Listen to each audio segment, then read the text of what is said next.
Chelsea's injury and COVID-19 woes appear to be worsening ahead of the Blues' hectic festive period. Thursday was a disastrous day for the club in many ways. First off, the COVID-19 crisis with 4 players testing positive ahead of the 1-1 draw with Everton.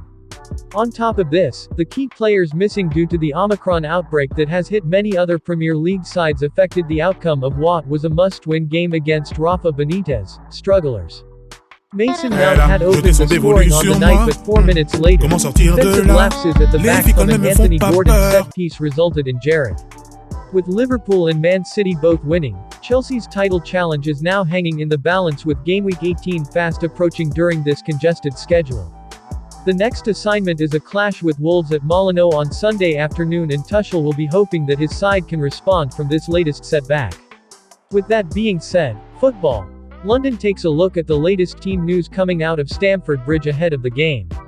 Romelu Lukaku, Timo Werner and Callum Hudson-Odoi, the 3 players tested positive for COVID-19 in the build-up to the Everton game, with each of them in line to play some part in this contest.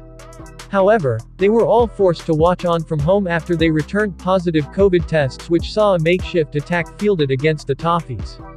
We understand the results of those were confirmed yesterday morning, with Tuchel confirming Ben Chilwell, Callum Hudson-Odoi, Timo Werner and Romelu Lukaku are the players to have tested positive. Branthwaite equalizing at the back post unmarked.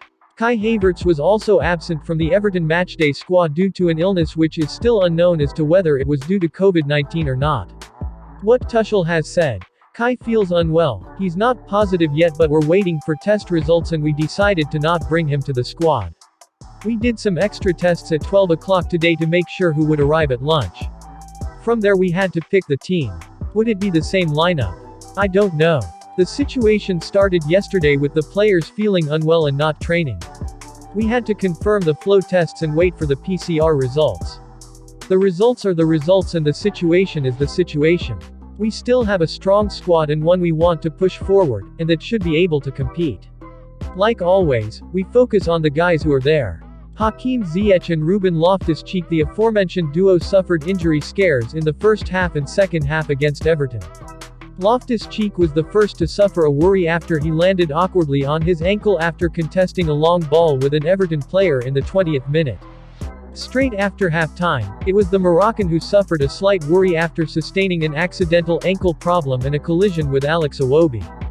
Thankfully, the pair were able to run off their injuries and play on for the time they did, meaning involvement against Bruno Lage's side is highly likely. Mateo Kovacic, despite previously believing that the Croatian midfielder could be back in action, Kovacic is 50-50 as to whether he plays any involvement in the clash against the West Midlands outfit after recently coming out of isolation from COVID-19. He has not made a Premier League appearance since the 7-0 thumping of Norwich City back in October. The midfielder is in contention to make the squad for the Wolves clash. What Tuchel has said: so it's Mateo Kovacic and Ben Chilwell out at the moment. N'Golo Kanté. Whilst it is unlikely that Kovacic will start in the Blues showdown with Wolves, one man who is a certainty to return to the starting lineup is World Cup winner N'Golo Kanté.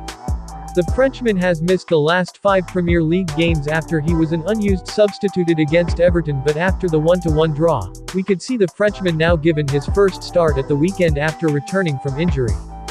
Chilwell looks set to be out for some time yet with the knee injury suffered in the Champions League victory against Juventus.